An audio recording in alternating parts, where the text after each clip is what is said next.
तो गाइस हम लोग इस कोर्स में सीखने वाले हैं इलस्ट्रेटर मतलब ग्राफिक डिजाइनिंग के बारे में।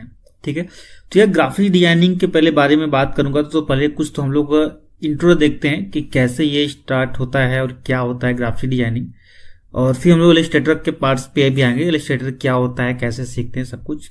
तो सबसे पहले ग्राफिक्स डिजाइनिंग अगर मैंने बोल दिया गाइस तो ये बहुत बड़ा पार्ट होगा, एक पूरा डिपार्टमेंट ही हो गया जिसपे आप जॉब लगती है, आपकी जॉब होती है।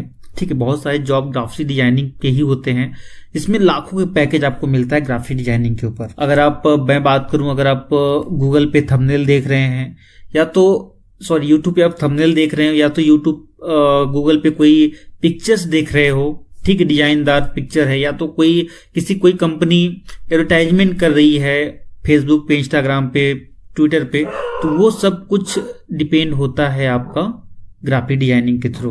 तो गाइस ऐसे में ग्राफिक डिजाइनिंग में कौन कौन से सॉफ्टवेयर यूज होते हैं? देखो यार, ग्राफिक डिजाइनिंग के बहुत सारे सॉफ्टवेयर हैं, जैसे फोटोशॉप, एडोब फोटोशॉप हो गया, ठीक है, एडोब के इलस्ट्रेटर हो गए, इसके अलावा कोरल ड्रा भी यूज करते हैं। ठीक है, तो ऐसे बहुत सारे सॉफ्टवेयर यूज करते हैं फोटोशॉप के लिए, ठीक है, ग्राफिक डिजाइनिंग के लिए। ठीक है, तो गाइस ग्राफिक डिजाइनिंग का बेसिकली यूज कहाँ कहाँ होता है? ठीक है, तो यहाँ पे क्या क्या चीजें होती मैं आपको बताना चाहूंगा कि यार ग्राफिक डिजाइनिंग जब आप कर लेते हो ना, सीख लेते हो ग्राफिक डिजाइनिंग, तो इसमें आपको जितने भी टाइप के आपके इंस्टाग्राम के पेजेस हो गए, पोस्ट हो गए, इसके अलावा न्यूज़पेपर भी डिजाइन करने वाला सारा काम ग्राफिक डिजाइनिंग के अंतर्गत ही होता है। किसी भी प्रकार की कोई फोटो एडिटिंग करनी हो, कोई एनिमेशन क्रिएट करने से पहले जो कैरेक्टर तैयार किया जाता है, ये सब कुछ डिपेंड होता है ग्राफिक डिजाइनिंग के ऊपर। ओके, सारे कैरेक्टर्स क्रिएट करना, ये सब कुछ होता है ग्राफिक डिजाइनिंग से। और इलस्ट्रेटर की मदद से आप कोई भी कार्टून वगैरह का जो 2D फ्रेम होता है, या तो एक क्रिएट करना, कैरेक्टर क्रिएट करना, ये सब कुछ आप क्रिएट करते हो इलस्ट्रेटर से। ओके, अभी मैं आपको आगे चल के बताता हूँ कि एडोब, फोटोशॉप और इलस्ट्रेटर में क्या डिफरेंट होता है। ठीक है, तो उससे पहले मैं आपको थोड़ा समझाना चाहूंगा कि यार इसमें स्कोप की मैं बात करूँ तो गाइस इसमें स्कोप अभी जैसा कि मैंने आपको स्टार्टिंग में बोला कि हाँ सचमुच इसमें लाखों के पैकेज मिलते हैं। अगर आप फ्रीलांसिंग भी काम करते हो तब पर भी हर एक धीरे धीरे करके कम से कम महीने के आप 25 से 30 हजार रुपये घर बैठे आराम से कमा सकते हो। ठीक है, इसमें स्कोप बहुत ज्यादा अच्छा है। जैसा कि मैंने आपको बताया कि डिजिटल मार्केटिंग हो, चाहे एक वेबसाइट डिजाइनर हो, सभी को एक ग्राफिक्स डिजाइनर की जरूरत पड़ता ही पड़ता है। विदाउट ग्राफिक डिजाइनर कोई भी चीज पॉसिबल नहीं है। कोई भी कंपनी कितनी भी बड़ी हो, उसके पोस्टर, उसके प्रमोशन के लिए आपको ग्राफिक्स डिजाइनिंग की आवश्यकता पड़ेगा ही पड़ेगा। तो यार थोड़ा सा हम लोग ये समझते हैं कि ये फोटोशॉप और इलस्ट्रेटर में क्या डिफरेंट होता है। ठीक है, अभी जो हम लोग सॉफ्टवेयर सीखने वाले हैं जिसका इलस्ट्रेटर मैंने आपको नाम बताया, आपने थंबनेल पे भी देखा होगा। ठीक है, इसके अलावा आप ये टाइटल भी आप पढ़ रहे होंगे तो आपको यही मिल रहा होगा कि इलस्ट्रेटर की मदद से हम लोग सीख रहे हैं। तो पहले हम लोग समझते हैं कि फोटोशॉप और इलस्ट्रेटर में क्या डिफरेंट होता है, क्योंकि इस काम दोनों का लगभग सेम ही होता है।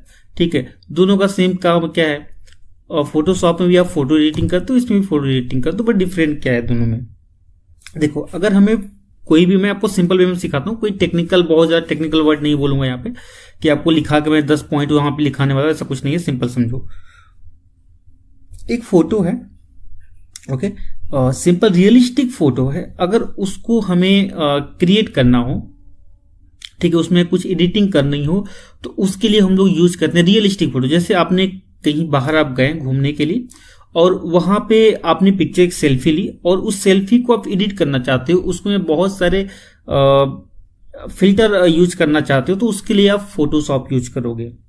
ओके, बट अगर आप चाहते हो कि आप यहाँ पे बैठे हो, ठीक है, आप किसी कंपनी के लिए, आपने खुद के लिए एक पोस्ट तैयार करना चाहते हो, उसमें कोई कार्टून तैयार करना चाहते हो, तो उसके लिए उस कार्टून को क्रिएट करने के लिए आप क्या यूज करोगे, इलस्ट्रेटर का। ठीक है, इलस्ट्रेटर की वजह से ये सारी चीज संभव है। अब कहोगे कि फोटोशॉप से क्या संभव नहीं, फोटोशॉप से गाइस संभव है, बिल्कुल संभव है, लेकिन बहुत कम हद तक है, क्योंकि इलस्ट्रेटर में बहुत सारे एक्स्ट्रा फीचर्स आ चुके हैं। ठीक है, इलस्ट्रेटर में बहुत ज्यादा एक्स्ट्रा फीचर्स होते हैं। इस वजह से आप जो काम फोटोशॉप पे आप लगभग 5 घंटे में करोगे, उसको आप यहाँ पे आधे घंटे में करके खाली कर सकते हो। मतलब कि बहुत फास्ट, क्योंकि इसमें एक्स्ट्रा टूल्स है और ये इसीलिए डिजाइन किया गया है, क्योंकि इसमें आउटलाइंस वगैरह बनाना, क्रिएट करना काफी इजी होता है। ओके, तो आई होप आपको इलस्ट्रेटर और फोटोशॉप में अंतर समझ में आ गया होगा। बस इतना ही है, बहुत ज़्यादा इसमें हम लोग एक्स्ट्रा आगे नहीं बढ़ेंगे, ठीक है। चलो अब हम लोग, मैं आपको थोड़ा सा एक प्रोसेस बता देता हूँ कैसे इसको इंस्टॉलेशन क्या होती है, ठीक है। बहुत सिंपल है, एक फाइल डाउनलोड कर लेना, और मुझे पता आप लोग कहाँ से डाउनलोड कर सकते हो, मुझे उसमें बताने की जरूरत नहीं है आपको कैसे डाउनलोड करना होता है। सिंपली डाउनलोड करने के बाद ये आपको ऐसे फाइल मिल जाती है। ओके, मैं यहाँ पे जाता हूँ एडोब प्रीमियर पे, और मैं यहाँ पे सेटअप पे क्लिक करके यहाँ पे इसको इंस्टॉल कर लेता हूँ।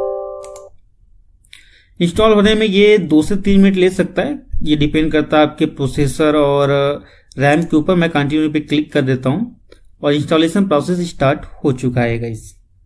ओके, मैं थोड़ा सा यहाँ पे वीडियो को फास्ट फॉरवर्ड करूंगा जब तक ये इंस्टॉलेशन हो रहा है।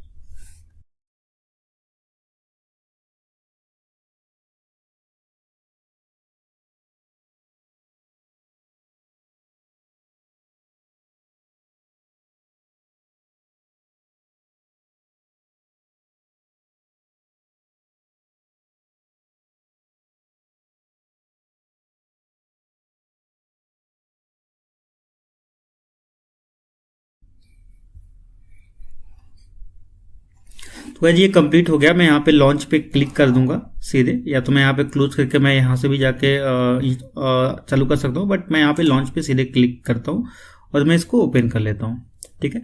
ओपन करने में आपको कुछ इस तरह से स्टार्ट होता है ये, ठीक है। और मैं यहाँ पे इलस्ट्रेटर 2023 वाला इंस्टॉल कर लिया है मैंने यहाँ पे सिंपली, और मैं इसको करता हूँ कैंसिल। चलिए, ये भी डिपेंड करता है आपके सिस्टम के ऊपर। एक्चुअली मेरा जो लैपटॉप है एक्चुअली ये थोड़ा सा कम रैम का है, दैट्स वाई ये आपको नॉर्मल दिख रहा है। ओके, सो यार यहाँ पे आपको जैसे आप ओपन करोगे, सिंपल है, क्लिक करोगे आप पूरा नए तरीके से कुछ इस तरह से आपको ये स्क्रीन पे दिखेगा पॉपअप। ओके, कुछ इस तरह से, सॉरी पॉपअप नहीं, कुछ इस तरह से आपको स्क्रीन दिखेगा। अब यहाँ पे क्या क्या चीजें मैं आपको थोड़ा सा दिखा देता हूँ। देखो, सबसे पहले आपको दिख रहा है वेलकम टू इलस्ट्रेटर, यहाँ पे वेलकम टू इलस्ट्रेटर दिख रहा है, और यहाँ पे सिंपल वेलकम टू इलस्ट्रेटर आ गया। ओके, फिर यहाँ पे वेलकम टू इलस्ट्रेटर मतलब आपका स्वागत है, सिंपल है, तो इसमें बताने की कोई जरूरत है नहीं। ओके, फिर यहाँ पे लेटर है, पोस्ट कार्ड है, कॉमन है, आईफोन, ये सब चीजें क्या है। देखो यहाँ पे है एक साइज। ओके, आप किस टाइप की फाइल क्रिएट करना चाहते हो, जैसे आप कोई पोस्ट कार्ड, जैसे कोई लेटर बनाना चाहते हो, तो लेटर की साइज जनरली क्या होती है, 612x792 पीटी, ठीक है। तो गाइस यहाँ पे ये एक पैमाना दिया जाता है कि मतलब आपको फिक्सली अब कुछ बाय डिफॉल्ट साइज दी जाती है, जहां पे आप अपने से सेलेक्ट करके आप कोई भी जो भी इमेज क्रिएट करना चाहते हो क्रिएट कर सकते हो, उसको एडिट कर सकते हो, बना सकते हो, ठीक है। यहाँ पे बाय डिफॉल्ट कुछ फाइल्स पहले से ही दिए जाते हैं, ठीक है। मोर प्रीसेट से क्लिक करोगे तो और भी बहुत सारे यहाँ पे मिल जाएंगे, जैसे सेव पे हो गया, अब सॉरी सेव पे जो आपने सॉल्व सेव करके रखा हो। अभी मोबाइल के यहाँ पे डिफरेंट साइज मिल जाएंगे, वेब में आपको डिफरेंट साइज के मिल जाएंगे, ठीक है। प्रिंट के डिफरेंट साइज मिल जाएंगे, A4, A3, A2, A1, ये सब कुछ आपको यहाँ पे साइज मिल जाएगा, ठीक है। फिल्म के लिए, वीडियो के लिए, आर्ट इलस्ट्रेशन के लिए, ये सब चीजों के लिए आपको यहाँ पे मिल जाएगा डिफरेंट साइज। आप अपने हिसाब से कोई भी सेलेक्ट कर सकते हैं। ओके, उसके बाद यहाँ पे न्यू फाइल के लिए आपको जस्ट सिंपल पता है कि सिंपली अगर हमें एक, पहले तो हमें एक डैशबोर्ड चाहिए होगा जहां पे हम लोग ये अपना कोई भी इमेज क्रिएट कर सकते हो, तो उसकी वो इमेज, वो डैशबोर्ड कहाँ से मिलेगा, या वो आर्ट बोर्ड जिसको बोलते हैं, तो वो आर्ट बोर्ड कहाँ से मिलेगा, ये मिलेगा न्यू फाइल पे क्लिक करने के बाद। यहाँ पे क्लिक करने के बाद आप यहाँ पे जैसे ओपन करोगे, यहाँ पे एक फाइल मिल जाएगी, जैसे यहाँ पे बाय डिफॉल्ट A4 सेलेक्ट है, तो A4 सेलेक्ट किया तो भी यहाँ पे दिख रहा है। पॉइंट पे जाके आप चाहो तो इसको पिक्सल में, इंच में, फीट में, यार्ड में, मिलीमीटर, सेंटीमीटर, जैसे मीटर में चाहो आप उसको चेंज कर सकते हो, ठीक है। अपने हिसाब से सेलेक्ट करके कोई भी पैमाना जो भी आप साइज बनाना चाहते हो वो साइज ले लो। ओके, यहाँ पे क्रिएट पे क्लिक कर दोगे तो एक क्रिएट हो जाएगा। ओके, तो यहाँ पे अगर थोड़ा सा हम लोग आगे बढ़े तो यहाँ पे हम लोग देखें, यहाँ पे दिखता है CMYK कलर और RBG कलर, ठीक है। तो यहाँ पे आपको जो कलर मोड चाहिए वो कलर मोड आप चूज कर लीजिए। मैं यहाँ पे CMYK कलर चूज कर लेता हूँ। यहाँ पे हाईएस्ट PPI, यहाँ पे जो इफेक्ट होगा वो हाईएस्ट रखिए, इसमें कम लो रखने की जरूरत ही नहीं है आपको। जितना भी आपके सिस्टम में कैपेसिटी होगा उतना ये पूरा यूज करेगा उसको, ठीक है। प्रीव्यू मोड को डिफॉल्ट रखिए, मोड सेटिंग पे आप जा सकते हैं। यहाँ पर भी बस सिंपल, बहुत कुछ एक्स्ट्रा नहीं मिलने वाला है। यहाँ पे कुछ आर्ट बोर्ड वगैरह अगर आप चाहो तो ऐड कर सकते हो, हालांकि यहाँ पर भी आर्ट बोर्ड का ऑप्शन मिल जाता है। ओके, कलर मोड भी यहाँ पे सेम वही चीज, सारी चीजें सेम है, यहाँ पे कुछ एक्स्ट्रा आपको है नहीं। ठीक है, हाँ ठीक है। उसके बाद यहाँ पे मैं कैंसिल करता हूँ और यहाँ पे एक ऑप्शन दिख रहा होगा ओरिएंटेशन और आर्ट बोर्ड। ठीक है, विड्थ और हाइट मेरे ख्याल से आपको समझ में आ रहा होगा। ब्लेड, ठीक है, ये आपको नहीं समझ में आ रहा होगा। और एक ये चीज, ये ऑप्शन 2 है जो कि थोड़ा सा यूनिक हो सकता है आपके लिए। तो ओरिएंटेशन में क्या होगा गाइस, अगर मैं चाहता हूं कि ये जो साइज है, ठीक है, ये अगर ओरिजेंटल में होगा तो कुछ इस तरह से, वर्टिकल में चाहते हो तो कुछ इस तरह से हम लोग ये साइज पे क्लिक करेंगे और जो आर्ट बोर्ड होगा उसकी साइज हम बढ़ा घटा सकते हैं। ठीक है, इसके अलावा है आर्ट बोर्ड, जिसको मैं बार बार बोल रहा हूँ। आर्ट बोर्ड इस तरह का एक व्हाइट कलर का एक बॉक्स मिल जाएगा जिसके अंदर पूरा आपको सारी की जो भी चीजें हैं आपको क्रिएट करना होता है। ठीक है, एक आर्ट बोर्ड, एक व्हाइट कलर का आपको बोर्ड टाइप मिल जाता है जहां पे आप अपनी डिजाइनिंग क्रिएट करते हो। ओके, फिर मैं यहाँ पे अगर मैं दिखाऊं आपको, यहाँ पे आर्ट बोर्ड 1 का मतलब होगा कि इसमें केवल एक ही आर्ट बोर्ड होगा, इसमें एक से ज्यादा आर्ट बोर्ड नहीं होगा। अगर आप चाहते हो कि एक से ज्यादा 10 से 15 पेज या 3 से 4 पेज पे काम करना चाहते हो तो आर्ट बोर्ड आप और बढ़ा सकते हो। जिसमें यहाँ पे मैं 10, 5 कर सकता हूँ। ठीक है, मैं फिलहाल में यहाँ पे 1 करके यहाँ पे बाय डिफॉल्ट लगता हूँ। ओके, यहाँ पे टॉप, बॉटम, लेफ्ट, राइट। ठीक है, अगर आप चाहो तो टॉप से कुछ स्पेस छोड़ना चाहते हो, बॉटम से कुछ स्पेस छोड़ना चाहते हो तो ये आप छोड़ सकते हो उसको उतना। अभी आप ये देख रहे होंगे कि आप यहाँ पे देख रहे हैं तो एक साथ सारे बढ़े हैं, उसका रीजन है यहाँ पे ये मैच। ठीक है, ये एक साथ मैच है तो इसको मैं अनलिंक करता हूँ। ये लिंक है पूरा, तो अनलिंक करने के बाद ये क्या होगा कि अभी आप सिंगल जिसको आप चाहो उसको बढ़ा घटा सकते हो। मैं इसको फिर से लिंक कर देता हूँ तो ये क्या हो जाएगा, ये सब एक समान हो जाएंगे। ओके, यहाँ पे क्लिक करता हूँ, ये हो जाएगा 0, यहाँ पे हो जाएगा 0। ठीक है, यहाँ पे मैं करता हूँ, यहाँ पे हो जाएगा ये 0।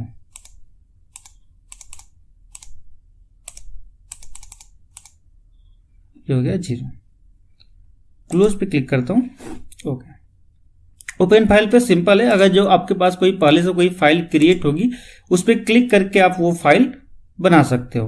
ओके, मैं यहाँ पे कैंसिल करता हूँ। अब उसके बाद मैं ऊपर जाता हूँ, जो मेनू बार वाला ऑप्शन जो दिख रहा है आपको, यहाँ पे सिंपली ये होम का ऑप्शन होता है, ये आपको सबको पता है। और यहाँ पे है फाइल का ऑप्शन, फाइल पे क्लिक करोगे तो यहाँ पे सिंपली न्यू फाइल क्रिएट कर सकते हो। अगर कोई टेम्पलेट में से अगर चाहो तो टेम्पलेट में से भी आप चूज करके एक कोई ना कोई अपना डिजाइनिंग तैयार कर सकते हो। अदरवाइज इसको कैंसिल करना है और इसके बाद फिर ओपन है, ओपन पे क्लिक करेंगे। ओपन पे क्लिक करके वही सेम मैंने ऑप्शन बताया आपको कि अगर आपके पास पहले से कोई बना हुआ इलस्ट्रेटर फाइल है उस पर क्लिक करके आप ये ओपन कर सकते हो, बना सकते हो। ठीक है, ओपन रिसेंट फाइल में क्या होगा, अभी तक तो इस पे कोई भी फाइल नहीं बनी है इसलिए ऐसा दिख रहा है। अगर रिसेंटली कोई भी फाइल अगर आप यूज करते हो तो रिसेंटली कोई फाइल अपने यूज किया होगा तो यहाँ पे वो ऑप्शन दिखेगा। ब्राउजर इन ब्रिज, अगर आप ब्राउजर में इसको ओपन करना चाहते हो तो ब्राउजर इन ब्रिज यूज कर सकते हो। फिर यहाँ पे क्लोज है, क्लोज ऑल है, सिंपल है। अगर आपका आर्ट बोर्ड ओपन होगा तब के लिए सारा प्रोसेस दिखेगा। ओके, तो ये सारे ऑप्शन मैं आपको आगे चल के बताऊंगा, इसको भी स्किप कर देते हैं। ठीक है, उसके बाद गाइस एडिट है, ऑब्जेक्ट है, इसके भी ऑप्शन मैं आपको आगे चल के बताऊंगा, अभी इसको इतना स्किप कर देते हैं। ओके, चलिए अब नेक्स्ट करते हैं और एक हम लोग आर्ट बोर्ड लेते हैं। एक सिंपल से एक आर्ट बोर्ड हम लोग लेंगे। नॉर्मली मैं यहाँ पे जैसे लिख लेता हूँ, मैं इसका नाम दे देता हूँ, मान लीजिए मैं ले लेता हूँ ऐसे 1080 ले लेता हूँ। इंस्टाग्राम पे गाइस, इंस्टाग्राम की यही साइज होती है, इंस्टाग्राम पे यही साइज लेते हैं ज़्यादातर। तो मैं यहाँ पे लिखता हूँ 1080 पॉइंट की जगह मैं इसको लेता हूँ पिक्सल्स में। ओके, और यहाँ पे मैं कर देता हूँ क्रिएट पे क्लिक। जैसे आप क्रिएट पे क्लिक करोगे और यहाँ पे आप देखो कुछ इस तरह का आपको आर्ट बोर्ड दिख जाएगा। ओके, क्लियर है गाइस, बहुत ही आसान होगा। अब देखना अभी इसके बाद क्या करना होगा, बहुत ही आसान हो गया। अभी हमें यहाँ पे इतने सारे ऑप्शन दिख रहे हैं, ये सारे ऑप्शन क्या हैं कैसे, मैं आपको इसके बारे में भी बता देता हूँ। ठीक है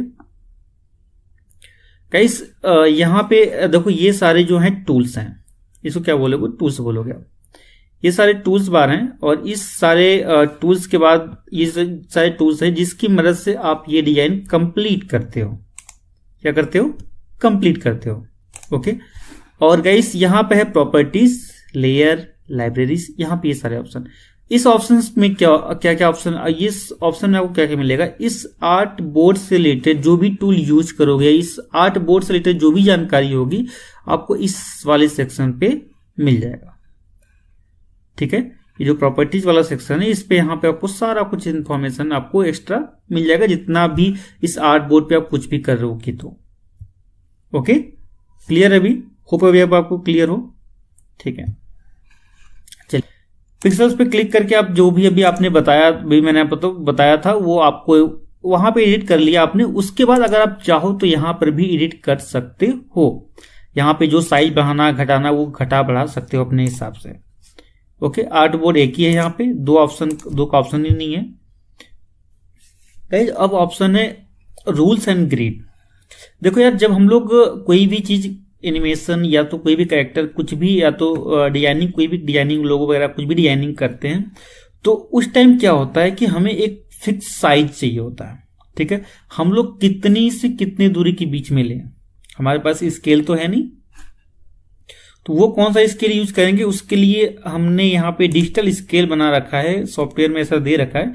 इस तरह के स्केल हम लोग यहाँ पे यूज करते हैं। ठीक है, अब ये क्या होगा, देखो ये स्केल यहां से हो गया, और ये यहां से हुआ, और ये यहां से।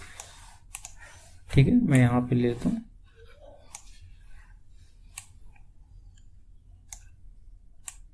ये देखो ये हो गया, सिंपल हो गया। अब ये क्या होगा, एक स्केल यहां पे इसमें बना दिया। मैं यहां पे करता हूं, फिर यहां पे क्लिक टू शो ग्रिड। अगर मैं यहाँ पे क्लिक टू शो ग्रिड कर दूंगा तो यहाँ पे जितने भी छोटे छोटे, अभी ये जो ऑप्शन दिख रहा है इसमें छोटे छोटे बॉक्स बन जाएंगे, जिससे हमें ये आइडिया लग जाएगा। अगर हमें कोई भी चीज अगर एक पॉइंट से दूसरे पॉइंट तक बनाना होता है तो हम लोग, जैसे अभी ये पॉइंट एक बॉक्स बनाना है, मैं यहाँ पे ऐसे बॉक्स बना लेता हूँ, और एक ऐसे बॉक्स बना लेता हूँ, और एक ऐसे बॉक्स बना लिया। ठीक है, मैं इसको फिल कर दूंगा, ये देखो एक बॉक्स बन के रेडी हो गया। तो ये सारा ऑप्शन कैसे मिलेगा, कैसे मिलता है हमें, ये सारा ऑप्शन हमें मिल जाता है यहाँ पे रूल्स एंड ग्रिड से। ओके, मैं इसको हटा देता हूँ, इसको भी इस पे हटा देता हूँ। ठीक है, अगर हमें बैकग्राउंड सिंपल ये चेक करना है कि हमें सारा का सारा जितना भी बैकग्राउंड है वो ब्लैंक होना चाहिए, तो तब हम लोग ये वाला ऑप्शन यूज कर लेते हैं, हाइड ट्रांसपेरेंसी ग्रिड का। ओके, वो आपको क्लियर होगा। मैं यहाँ पे इसको भी हटा देता हूँ। ठीक है, ग्रिड रूल्स में क्या होगा, यहाँ पे आप चाहो तो रूल्स ग्रिड को जो भी रूल्स वगैरह लगाना चाहता है वो लगा दो। ठीक है, ग्रिड शो करना है तो यहाँ पे क्लिक होगा, अगर ग्रिड नहीं शो करना है तो उसको हटा देंगे। ठीक है, उसके बाद अगर आप ग्रिड लगाने के बाद अगर आप चाहो तो ग्रिड को लॉक कर सकते हो। ओके, जस्ट सिंपल है। और इसके बाद फिर यहाँ पे अगर चाहो तो जो भी स्मार्ट ग्रिड है उसको आप बंद कर सकते हो, अपने हिसाब से हाइड कर सकते हो। ओके, स्नैप ऑप्शन में गाइस क्या होगा, यहाँ पे अगर आपको पॉइंट जो स्नैप ऑप्शन है, जो भी आपको ऑप्शन है, अगर ग्रिड के पास अगर कोई भी चीज बनाते हो, अगर उससे थोड़ी सी दूर अगर रखना है तो आप ये ऑप्शन यूज करोगे, अगर उसके पास रखना है तो आप ये ऑप्शन यूज करोगे। ठीक है, ग्रिड स्नैप ऑफ का। अगर इसके अलावा आपको जो भी पिक्सल्स है, ठीक है, पिक्सल को बहुत सारे पॉइंट में डिवाइड करके यूज करना है तो आप पिक्सल का यूज कर सकते हो। ठीक है, होप आपको ये समझ में आया होगा। ठीक है, यहाँ पे प्रीव्यू बॉन्ड्स का मतलब हो गया कि आपको ये प्रीव्यू करके आप देख सकते हो। स्केल कॉर्नर्स हो गया, स्केल लिस्ट। अभी इसका यूज हम लोग थोड़ा से बाद में देखेंगे। ठीक है, इतना इसको स्किप करते हैं। चलो नेक्स्ट पॉइंट पे आते हैं। अब हम लोग आ जाते हैं टूल पे। देखो यार, सबसे पहले इसमें है सिलेक्शन टूल, जिसे आप बोलते हो सिलेक्शन टूल। माउस जैसे कर्सर आप यहाँ पे माउस लेके जाओगे, आपको यहाँ पे नाम इसका पता चल जाता है, सिलेक्शन टूल। सिलेक्शन टूल का मतलब इजीली बस क्या होता है, किसी भी चीज को सेलेक्ट करके मूवमेंट कराना। ठीक है, उसमें जो भी जिस भी टाइप का आप मूवमेंट चाहो वो मूवमेंट आप करा सकते हो। जैसे अभी इस पे मैंने क्या किया, ये कहां से लाया, इसके लिए परेशान मत हो, तो भी छोड़ दो इसको, जितना बता रहा हूं उसको सीखते रहो। सिलेक्शन टूल में क्या होगा कि ऐसे मान लीजिए कुछ भी आपने बना दिया, तो इसको अगर हमें कोई भी मूवमेंट कराना हो, या तो इसके किसी एक पॉइंट को हमें कुछ मूवमेंट कराना हो, तो वो मूवमेंट हम लोग करा सकते हैं सिलेक्शन टूल से। सिलेक्शन टूल से ही सारा कुछ, कहीं भी मूव कराना हो, कहीं भी इसको ले जाना हो, कहीं भी इसको डिलीट करना हो, ये सारा काम किससे होगा, सिलेक्शन टूल से। ओके, और गाइस यहाँ पे फिर है डायरेक्ट सिलेक्शन टूल। अब इस ऑप्शन और मिल जाता है डायरेक्ट सिलेक्शन टूल, जिसको बोलते हैं direct selection tool. Direct selection tool में क्या होता है कि हमें किसी पर्टिकुलर किसी एक पॉइंट को, ठीक है, ये किनारे किनारे जो हैं इसको एंकर पॉइंट बोलते हैं। जितने भी एंकर पॉइंट, इसमें 4 एंकर पॉइंट है, इन चारों एक एक एंकर पॉइंट को अगर चाहो तो आप अपने हिसाब से मैनेज कर सकते हो। मैं यहाँ पे एक बार क्लिक करता हूँ, ये देखो, ये मैं हमेशा अपने हिसाब से इस चारों एंकर पॉइंट को ऐसे ऐड कर सकता हूँ। ये देखो, मैं चाहूं तो इनको अपने हिसाब से ऐड घटा बढ़ा सकता हूं। ओके, बहुत सिंपल है, कुछ भी इसमें तामझाम नहीं है, सिंपल है कि मतलब अपने एंकर, इन सबको जो कोने कोने थे इनको क्या बोलते हैं, एंकर पॉइंट। ओके, क्लियर है? मैं इसको करता हूं डिलीट। डायरेक्ट सिलेक्शन टूल में समझ में आ गया क्या था ऑप्शन, ठीक है। अब गाइस इसी के अंदर ना एक और ऑप्शन होता है, इस पे जब राइट क्लिक करोगे तो आपको यहाँ पे 2 ऑप्शन मिलेगा, एक ग्रुप सिलेक्शन टूल का है और एक लेसो टूल्स का, ठीक है। ग्रुप सिलेक्शन टूल में क्या होगा, अगर गाइस हमें इन सबको एक साथ हमें कोई भी काम करवाना हो, हम लोग क्या करेंगे, उसके लिए ग्रुप सिलेक्शन टूल का यूज करेंगे, ठीक है। जैसे भी मैंने इस पे क्लिक किया और इसके अंदर और भी सेक्शन अगर होते हैं तब के लिए ये एक ही बार में सबको यूज करता है। जैसे एग्जांपल के लिए मैं यहाँ पे एक लेता हूँ, एक ऐसे ले लिया, एक ये ले लिया और एक ये ले लिया, ठीक है। मैं यहाँ पे क्लिक करता हूँ, मैं यहाँ पे क्या दिया, और ये देखो अभी ये गाइस ये एक जैसा ही काम करेगा ना। अभी इसको कहीं भी मुझे अलग अलग से ले जाके नहीं करना होगा, ये सारे एक जैसे काम करेगा, ठीक है। जब मैं इसको एक साथ कंप्लीटली एक बार सेलेक्ट करा दूंगा तो अभी ये कहीं भी मूवमेंट कराऊंगा, इसको एक साथ ही मूवमेंट करेगा ये, देखो। ओके, खूब समझ में आपको। यहां पे है लेसो टूल। लेसो टूल में क्या होगा कि यहां पे ऐसे करके इस तरह घुमाया तो क्या होगा, एक साथ एक पूरी सेलेक्ट हो। एक मिनट इसको हटा देता हूं, चलो देखो अभी फिर से करते हैं इसको। इसके चारों तरफ से घुमा दिया, ये क्या हो गया, ये पूरी के पूरी जो लेसो टूल एक साथ इसको पूरा सेलेक्ट कर लिया, ठीक है। अगर आप इसके अलावा अगर मैं चाहूं तो इसमें इस सेक्शन को भी बस सेलेक्ट कर सकता हूं। ये देखो, ये सारे अगर ध्यान से अगर मैं देखूंगा, कंट्रोल प्लस बटन को एक साथ प्रेस करके हम लोग जूम कर सकते हैं। देखो ये सब सारे इसमें खाली है, लेकिन ये जो 3 बटन है ये हमेशा सेलेक्टेड है। आप इसको ध्यान से देखोगे तो आपको दिख जाएगा। ये देखो ये सारे भरे हुए हैं, ओके, मतलब वो सेलेक्ट है। लेकिन यहां पे देखो, यहां के बीच में देखो हल्का सा गैप दिखेगा आपको, ओके। तो सब मिला के कुछ इस तरह से ये आपका लेसो और सिलेक्शन और ग्रुप सिलेक्शन टूल्स काम करते हैं, ओके। अभी इनके यूज से हम लोग बहुत सारे सॉफ्टवेयर बनाने, बहुत सारी डिजाइनिंग बनाने वाले, बहुत ही अच्छे डिजाइनिंग बनाना शुरू करेंगे, ओके। बहुत ही आसान होगा। जैसे एग्जाम्पल के लिए मैं आपको अगर इससे एक छोटा सा बनाना हो तो मैं आपको बता देता हूं। एक छोटा सा हम लोग प्रैक्टिस भी कर लेते हैं, कोई दिक्कत नहीं है।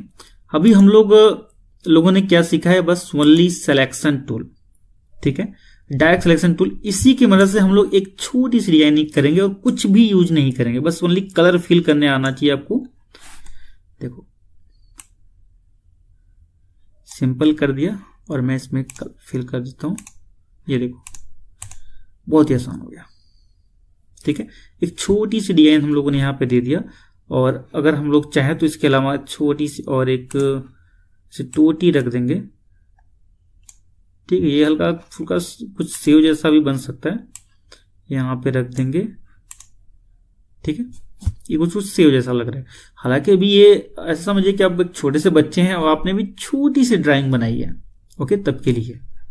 चलो इसको डिलीट करते हैं। और बहुत सारे सिलेक्शन, अगर और भी बहुत सारे टूल्स हैं, अगर उसको मदद से बनाएंगे तो एक पूरा एक सेव हम लोग रेडी कर सकते हैं, ओके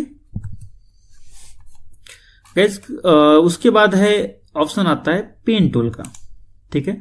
यार पेन टूल में भी बहुत सारे ऑप्शन है। पेन टूल में 2 ऑप्शन है, इसके अलावा पेन टूल का और भी एक उसका मिलता जुलता उसका एक भाई, छोटा भाई भी है, ठीक है। तो पहले बड़े भाई से मिलते हैं। बड़े भाई में क्या है, ये पेन टूल है, इसको पेन टूल बोलते हो। इसमें क्या है गाइस कि अगर मुझे एक पॉइंट से दूसरे पॉइंट तक कोई भी चीज को ड्रॉ करना हो या तो उसको आउटलाइन उसको करना बनाना हो तो उसके लिए क्या यूज करोगे, पेन टूल का। बहुत ही सिंपल, बहुत आसान होता है, ठीक है। और मैं इसको सेलेक्ट कर लिया, मैंने यहाँ पे कलर ऑटोमेटिक यहाँ पे कलर फिल है, अगर चाहो तो अब इसको हटा भी सकते हो, ओके।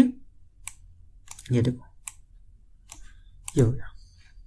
अभी मैं आपको एक चीज बताना चाहूंगा इसमें कि देखो, इसको यूज करने के लिए सबसे पहले इस पर क्लिक कर दो, है ना। सपोज मैं एक इमेज ले लेता हूं, कैसे यूज करते हैं इसका, कहाँ पे ज्यादातर यूज होता है। मैं एक चलो मैं एक ले लेता हूं ग्राफिक डिजाइनिंग का, ये ठीक है। चलो मैं आपको कंट्रोल करता हूं, और मुझे गाइस यहाँ पे मैं इसको थोड़ा सा जूम करता हूं, और यहाँ पे अगर मुझे यहाँ पे देखना, मुझे ये लेना है और ये शेप बनाना है यहाँ पे ऐसे, तो मैं ऐसे करूंगा। और अभी अगर आप बिगिनर हो तो आपको ये समझने में थोड़ा सा दिक्कत होगा कि ये चीज कैसे आ गया और कैसे ये घूम गया। तो ये देखो, जब आप करने जाओगे ना, तो उस समय आपको बस सिंपली यहाँ पे जब क्लिक करते हो, सबसे पहले इसको मूव कराने के लिए यहाँ पे सिंपली क्लिक करो और यहाँ पे ऐसे घुमा दो। यहाँ पे क्या करना, आपको क्लिक वाला जो बटन जहां पे क्लिक किया उस बटन को प्रेस करके रखिए, उस बटन को छोड़िए मत। जब यहाँ पे हिसाब से अपने हिसाब से एडजस्ट हो जाए, उसके बाद क्लिक वाले बटन को छोड़ दीजिए और ये अपने हिसाब से फिक्स हो जाएगा। उसके बाद फिर जहां से उठाया था, जो आखिरी पॉइंट जो बन रहा है उसी पे जाके इसको क्लिक कर दीजिए, ये ऑटोमेटिक पॉइंट क्लोज हो जाएगा और नेक्स्ट पॉइंट के लिए रेडी हो जाएगा। ओके, और यहाँ पे अगर हम लोग चाहें तो इस तरह से भी इसका ऑप्शन बना सकते थे। एक मिनट में इसको कंट्रोल जेड करता हूँ।